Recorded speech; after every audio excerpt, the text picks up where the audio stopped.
flight was from Bogota to Salento, or to Armenia, the Armenia airport in Colombia. And from Armenia, I took a taxi to Salento, which is the city that's in the coffee triangle of Colombia. I'll be spending a few days here at a hostel, the one that I'm currently at right now. And I arrived really late at night, so I don't really have much content for you all to commemorate my time in Bogota. I created a little presentation for everyone.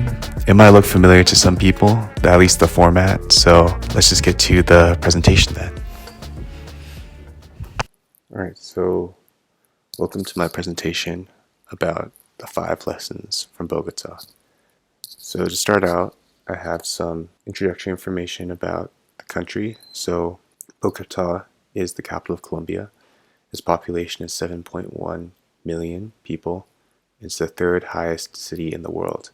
Before coming to Bogota, I didn't even know it was the 3rd highest city, and it kind of explains some of the altitude sickness I got while I was there. And it being so high up, it's surrounded by the mountains, so when you fly in, the entire city just has mountains around it. And everywhere you look, no matter where you are, you'll see a mountain just popped out right outside. So on to the lessons that I learned when I was in the city.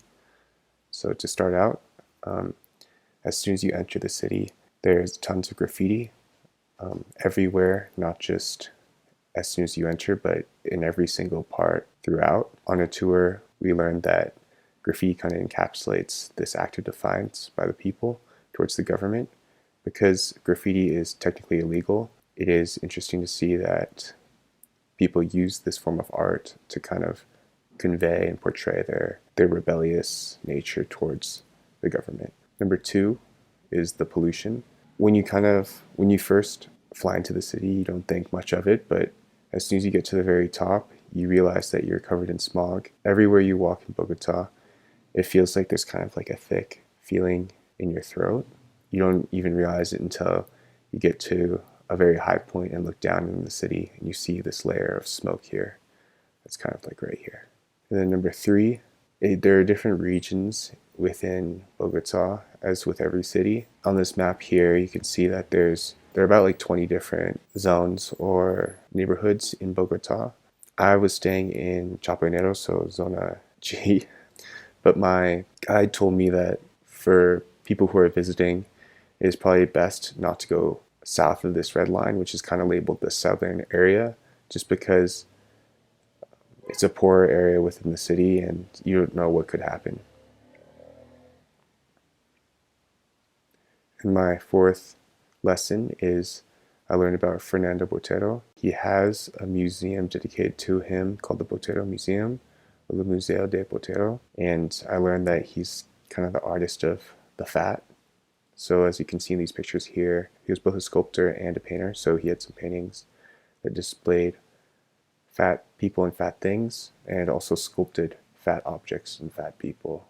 And he kind of introduced this idea called boterismo, which is displaying things as fat or big objects. And then number 5, probably my favorite one, is the empanadas. So every day I would have an empanada. They're the best value and the best tasting. Of course, it depends on where you go, but empanadas come in all shapes and forms, just like everything else. And they have the two main ones are pollo and carne, which is just chicken and beef. Sometimes there's potatoes mixed in there. Kind of depends on what you ask for and what they have. But they're about 2 million pesos, which is equivalent to about 50 cents. You could get like 5 of these and stack up on eating for the day, and they'll only be like $3 or something, so, or $2.50. So thank you so much everyone for listening to this little small presentation. Hopefully you enjoyed my little PowerPoint slide I provided for you all, and don't forget to like, comment, subscribe, and share, and see you in the next video. Thank you.